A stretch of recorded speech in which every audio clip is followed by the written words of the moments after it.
So time off is supposed to make you happier, less stress, and help you return to work with more energy. But let's be honest, how often does that really happen? Here to shed light on the subject, author and professor of positivity, Shawn Achor. Good morning, Shawn.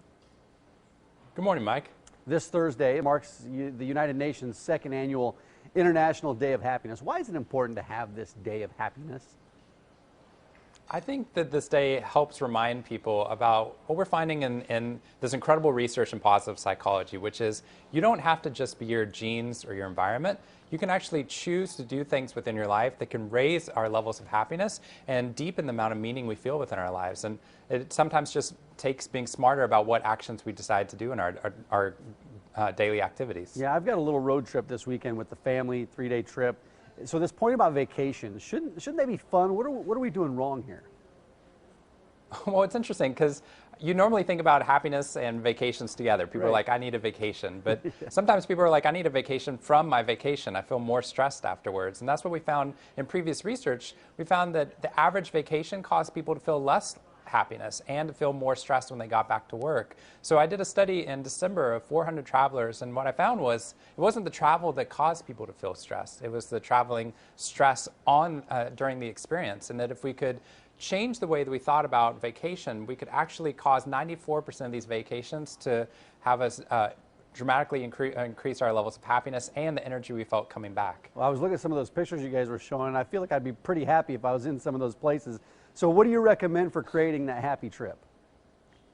So there are 3 things we found in this research. The first was that I can sometimes be a procrastinator, but 90% of the happiest vacations, people planned out the majority of the details more than a month beforehand. So planning early is important. The second thing was trying to get as far from home as possible. Previous research on Twitter showed that the further people's posts were from their home, the happier they actually were. And that's what we found in the study. 84% of people, their happiest vacations occurred outside the state, outside the country. But the most interesting one was we found that that knowing somebody in the location, having a meaningful friend, a contact, a local host that could show you around that was knowledgeable, we found that that was the greatest predictor of happiness on the trip. And we even came across companies that specialized in this. There's a company called Monograms that they actually, in addition to doing the travel details, puts local hosts in each of the destinations so that not only do you have that meaningful connection when you get there, you have somebody that can decrease the stress of showing you where to go, where you're safe, all of those types of things. Yeah, I totally agree with that. Whenever I have a local contact, it seems like we always have a better time,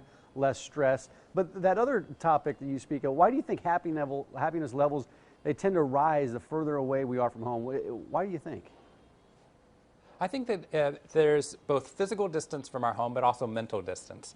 The more we can unplug from the life that we normally live, it shows us that there's a variety of experiences we could have within this life. And the more variety we have, the less fragile our happiness actually becomes. So the more you can expose yourself to people and locations you've never seen before, we find that causes people to feel happier, and that, you know, a lot of people choose staycations because they're easier sometimes. And what we found is that if you can find ways to take those road trips, to take those vacations that are away from your home, we found that the majority of people found that their happiness and meaning lasted much longer. Yeah, all good stuff, Shawn. You have a website where our viewers can go to learn more?